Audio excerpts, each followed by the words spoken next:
വയനാട് ദുരന്തത്തിന്റെ അടിസ്ഥാനത്തിലുള്ള ഫണ്ട് ശേഖരണം നിയന്ത്രിക്കണമെന്നാവശ്യപ്പെട്ട് ഹൈക്കോടതിയിൽ പൊതുതാൽപര്യ ഹർജി. സർക്കാരിൽ നിന്നും മുൻകൂട്ടി അനുമതി വാങ്ങാതെയുള്ള ഫണ്ട് ശേഖരണം തടയണമെന്നാവശ്യപ്പെട്ട് കാസർഗോഡ് സ്വദേശിയായ അഡ്വക്കേറ്റ് സി ഷുക്കൂറാണ് ഹർജി നൽകിയത്.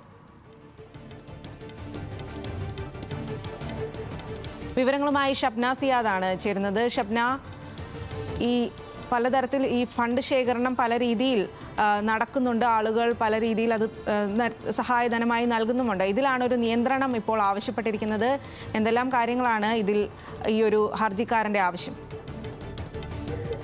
നിരവധി സംഘടനകൾ അവരുടെ അക്കൗണ്ട് വഴി വിവിധ തലങ്ങളിൽ നിന്ന് ഫണ്ട് ശേഖരിക്കുന്നുണ്ട്. ഈ ഫണ്ട് ശേഖരിക്കുന്നതും വിനിയോഗിക്കുന്നതും നിരീക്ഷിക്കണം എന്നാണ് ഈ ഹർജിയിലെ ആവശ്യം. ചലച്ചിത്ര താരം കൂടിയായ സി ഷുക്കൂറാണ് ഹർജി നൽകിയിട്ടുള്ളത്. നിയമവിരുദ്ധമായ ഫണ്ട് ശേഖരണം നിയന്ത്രിച്ചില്ലെങ്കിൽ പലരുടെയും പണം നഷ്ടപ്പെടും. സമൂഹ നന്മ കണക്കാക്കിയാണ് പണം പലരും സംഭാവന ചെയ്യുന്നത്. പക്ഷേ ഫണ്ടിന്റെ ഭൂരിഭാഗവും അർഹരായവരിലേക്ക് എത്താൻ സാധ്യതയില്ല. ദുരിതബാധിതർക്കായി ഫണ്ട് സ്വരൂപിക്കുന്നതിനായി സർക്കാർ രൂപീകരിച്ചതാണ് മുഖ്യമന്ത്രിയുടെ ദുരിതാശ്വാസ നിധി. അതിനാൽ ഏത് സംഘടനയും ശേഖരിക്കുന്ന ഫണ്ട് മുഖ്യമന്ത്രിയുടെ ദുരിതാശ്വാസ നിധിയിലേക്ക് മാറ്റണം. അതുപോലെ വീട് നിർമ്മാണം, അടിസ്ഥാന സൗകര്യ വികസനം തുടങ്ങിയ കേന്ദ്രീകൃത ഏജൻസിയാണ് ചെയ്യേണ്ടത്.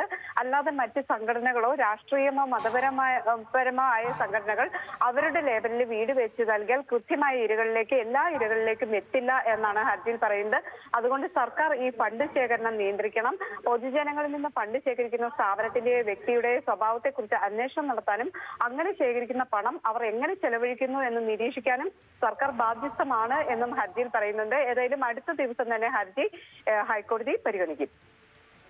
ശരി ഫൗസിയ, വയനാട് ദുരന്തത്തിന്റെ അടിസ്ഥാനത്തിലുള്ള ഫണ്ട് ശേഖരണം നിയന്ത്രിക്കണമെന്നാവശ്യപ്പെട്ട് ഹൈക്കോടതിയിൽ പൊതു താൽപര്യ ഹർജി നൽകി. ആ ഹർജിയുടെ വിവരങ്ങളാണ് ഷബ്ന സിയാദ് നൽകിയത്.